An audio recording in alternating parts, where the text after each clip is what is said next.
ارشد عالم، آپ دیکھ رہے ہیں گلوبل انصاف پی کے۔ آج کی ویڈیو بنانے کا مقصد یہ ہے کہ آج ہم بات کریں گے پاکستان کی ریجنل پالیٹکس، ریجنل پاور اور جیو پالیٹکس اور ریجنل اکانومیز کے بارے میں کہ پاکستان کا بڑھتا ہوا اثر و رسوخ پاکستان کس طرف جا رہا ہے۔ اس حوالے سے آج کی ویڈیو ہے، اس پہ جو ہے وہ آج ہم تجزیہ کرنے کی کوشش کریں گے۔ امید کروں گا کہ آج کی ویڈیو آپ کو پسند آئے تو لائک کریں، کمنٹس کریں، شیئر کریں اور سب سے بڑی بات چینل کو سبسکرائب کریں۔ تو چلیں آج کی ویڈیو شروع کرتے ہیں۔ آج ہم بات کریں گے پاکستان کی بدلتی ہوئی regional position, diplomatic breakthroughs اور اکنامک ٹریجڈی پر۔ کئی لوگ جیو پولیٹیکل نیریٹو کے تحت پاکستان کو آئسولیٹ کرنے کی کوشش کرتے ہیں، لیکن گراؤنڈ ریئلٹی اس کے بالکل برعکس ہے۔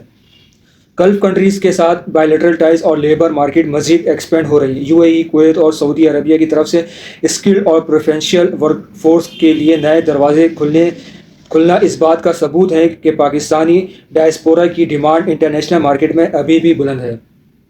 مڈل ایسٹرن کوریڈورز میں پاکستان کا ڈپلومیٹک ویٹ بڑھ رہا ہے، جو آنے والے وقت میں ریمیٹنس انفلو کو مزید بوسٹ دے گا۔ میکرو اکنامک اسٹیبلائزیشن کی طرف سفر جاری ہے۔ فارن ایکسچینج ریزرو کا بہتر ہونا اور 3.6% تک کی projected G D P growth یہ ظاہر کرتی ہے کہ اکانومی ڈیفالٹ زون سے نکل کر ریکوری ٹریک پر ہے۔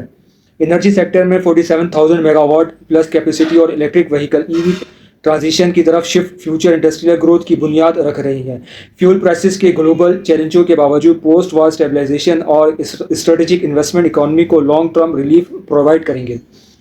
ڈاکیومنٹنگ دا اکانومی اور وائٹ منی سرکولیشن کو اسٹریم لائن کرنے کے لیے کرنسی نوٹس اور فائنینشیل ریفارمز پر بھی کام چل رہا ہے، تاکہ انفارمل اکانومی کا بڑا حصہ مین اسٹریم ہو سکے۔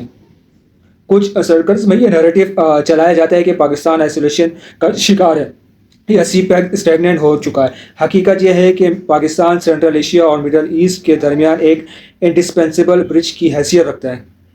رشیا انڈیا اوورلینڈ ٹریڈ کوریڈورز یا ریجنل ری الائنمنٹ کی جو باتیں کی جاتی ہیں، ان کا مقصد اکثر پاکستان کے اسٹریٹجک سگنیفیکینس کو انڈرمائن کرنا ہوتا ہے، لیکن پاکستان کی ایکٹیو میڈیشن، ڈپلومیسی اور گوادر سی پیک 2.0 کی اسٹریٹجک ڈیپتھ یہ ثابت کرتی ہے کہ ساؤتھ ایشیا کا کوئی بھی بڑے اکنامک یا ٹریڈ پروجیکٹ پاکستان کے بغیر مکمل نہیں ہو سکتا۔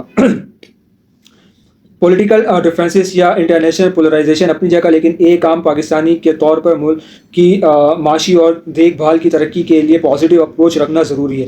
بیٹر ڈیز آر کمنگ انشاءاللہ۔ اگر آپ کو یہ انالیسس پسند آئے تو چینل کو سبسکرائب کریں اور اپنی رائے کمنٹس میں ضرور دیں۔ کیا آپ ضرور دیں اور چینل کو لائک کریں، ویڈیو کو لائک کریں، کمنٹس کریں، شیئر کریں اور چینل کو سبسکرائب کریں۔ ملتے ہیں کسی نئے ٹاپک پہ، نئی ویڈیو کے ساتھ، تب تک کے لیے اللہ حافظ، اپنا بہت خیال رکھیں۔ پاکستان زندہ باد، پاکستان آرم فورسز۔